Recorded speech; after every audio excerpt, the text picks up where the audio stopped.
the still of the night, the room grew colder. When the world sleeps, the candles flickered, though no wind was blowing. Some doors should never be opened. There are whispers in the dark, shadows that move, and voices that do not belong. Possessions, exorcisms, spirits that cling to the living, and those who dare to confront them head on. What you are about to hear isn't a fiction. It's not a movie script. These are real cases from the files of the most famous paranormal investigators in history, Ed and Lorraine Warren. Welcome to a world where the line between the living and the dead fades away, where evil has a name and it doesn't fear yours.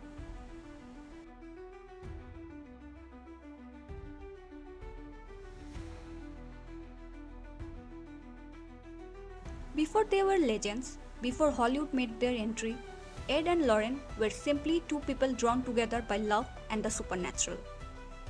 Ed Warren grew up in a haunted house in Bridgeport, Connecticut. He claimed to have seen ghostly apparitions as a child. Lorraine Warren claimed to be a clairvoyant and light trance medium since childhood. A clairvoyant is someone who claims to have the ability to gain information about an object, person, location, or physical event through means beyond the five senses, basically using a sixth sense. And Lorraine claimed she could walk into a house and see traumatic events from the past or feel the presence of spirits without any prior knowledge. The next is a light trance medium, which is someone who enters a mild altered state of consciousness to receive spiritual message or communicate with spirits, but without fully losing awareness or control.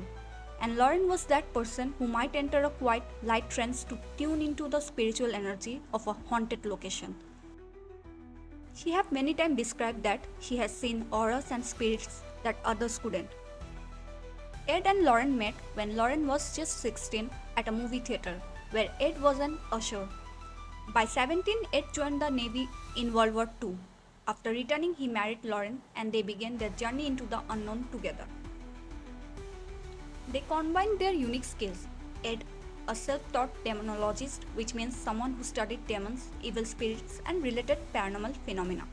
And Lorraine, a practicing psychic medium, which means someone who actively uses and develops their claimed psychic abilities to communicate with the spirit world. By the 1950s, the Warrens began visiting haunted houses and chronicling the stories of the suffering families inside them. They didn't charge money, they believed it was their mission to protect the innocent from the evil that lurked beyond the veil, often at great personal risk. They believed their Catholic faith could protect them. The couple started collecting haunted artifacts which would eventually fill their occult museum in Monroe.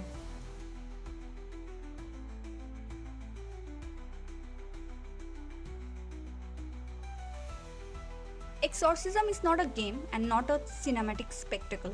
It's a psychological, spiritual, and terrifyingly real. A sacred ritual performed only under the direst circumstances and with terrifying consequences. So, what is an exorcism? A spiritual practice to expel demons or malevolent spirits. Requires approval by a diocese in the Catholic Church. Involves prayer, Latin rites, holy water, and crucifixes. It can last hours, days, or even years. Movies portray exorcism with spinning heads and flying furniture. The reality? It's worse. Victims may speak unknown languages, their voices shift, their eyes go blank, they scream, cry, threaten, and sometimes levitate. The Warrens witnessed dozens of real exorcisms over their lifetime. One of their most disturbing cases involved a boy named David Glatzel, whose exorcism allegedly causes the demon to transfer into another person, later leading to a murder and the infamous Devil Made Me Do It trial. And soon it became a national controversy. This case led to the first time demonic possession was used as a legal defense in US court. The Warrens documented David's case, which eventually became the basis for the Conjuring 3. Ed once said, "You don't need to believe in the devil, he believes in you."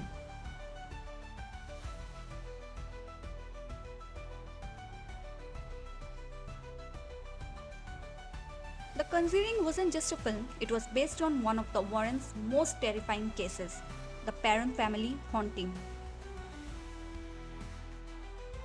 In 1971, the Perron family moved into a secluded farmhouse in Harrisville, Rhode Island. What they thought was a peaceful country home became a battleground between the living and the dead. Roger and Carolyn Perron and their 5 daughters. As they entered the house, almost immediately strange things started happening. Clocks stopped at 3:07 a.m. The smell of rotting flesh, apparitions of a woman in a grey dress. Beds shook in the night, doors slammed by themselves. But the most terrifying spirit was a woman named Bathsheba Sherman, who allegedly lived in the house in the 80s.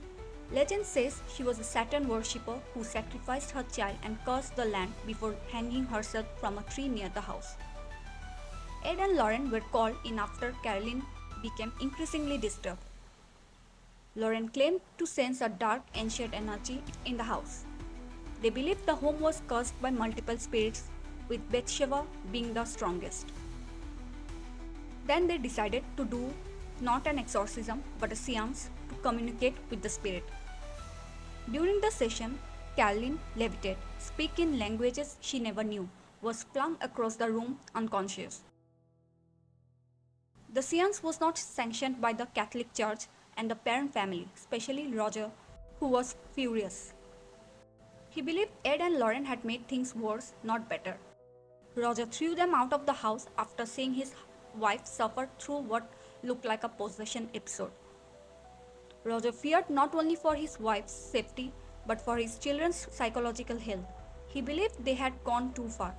But Lorraine was shaken too. She later said it was one of the darkest presence she had ever encountered. Did the haunting stop? The answer is no. The hauntings continued but with reduced intensity. The parents never allowed another seance or exorcism. Caroline still claimed to feel spirit attachments, especially from Bathsheba. One daughter, Andrea Perron, later revealed that multiple spirits were present in the house, not all malevolent, but confused and trapped. The Warrens had stirred something, but either it had been removed, silenced, or simply angered, no one could say for sure. Then, how did they help the family? Even after being asked to leave, the Warren remained in contact with the parent and offered guidance from a distance. They gave the family prayer rituals and instructions for spiritual cleansing. Lorraine provided remote spiritual insight, encouraging the parents to avoid provoking the entity. They also advised blessing the house regularly and placing protective religious items in key locations. Though they couldn't step foot in the house again, they never stopped caring. Lorraine particularly felt spiritually connected to the family and checked in for years after the incident. The parents remained in the house for almost 10 more years until 1918. Financial reasons made it hard for them to leave immediately. Eventually, the activity quieted, or the family simply learned to coexist with the spirits. According to Andrew Perron, they never truly escaped what happened in that house, but they survived it and they lived to tell the tale. Andrew, the eldest daughter, later wrote a trilogy of books titled House of Darkness, House of Light, which gave a detailed first-hand account of the haunting. These books, along with the Warrens' case files, became the foundation for James Wan's Conjuring.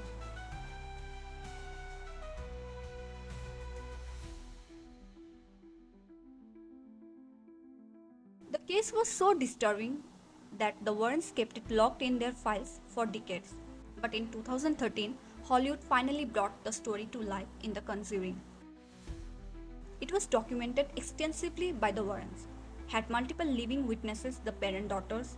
It involved possession, historical lore, and a family under siege.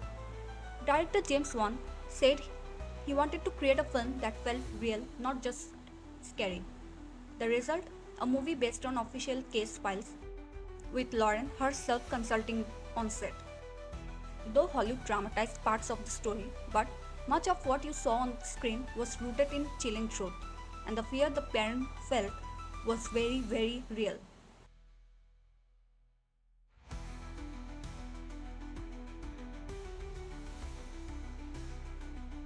Science demands evidence, faith requires belief. The Warren claim to have both.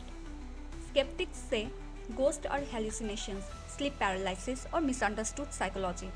But what if millions of people worldwide, all cultures, all times, are experiencing the same thing? There is no scientific consensus proving ghosts exist. But still, millions of people report paranormal experiences, cold spots, apparitions, unexplained sounds. Ghosts are often explained as residual energy, spiritual trauma, hallucinations, sleep paralysis, or psychological projections. Either ghosts exist or not, depends on who you ask. But for those who have lived through it, the experience is very real. Even Lorraine once said, "You don't need to see a ghost to know who is there. You just need to feel it."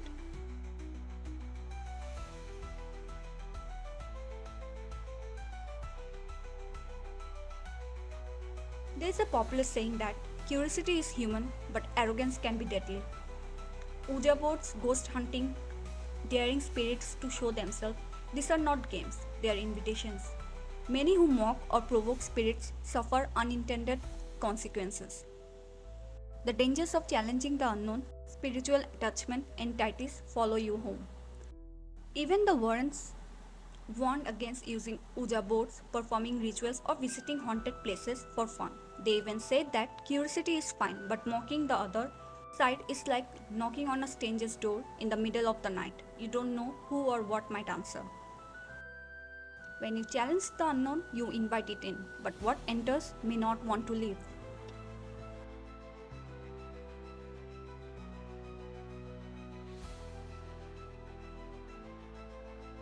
Ed passed away in 2006, Lorraine died in 2019, but their legacy lived on in their books, their museum, their films, and the lives they touched. Over 10,000 cases, books, recordings, and interviews still studied today. Their occult museum contains items like the real Annabelle doll, satanic altars, and haunted mirrors.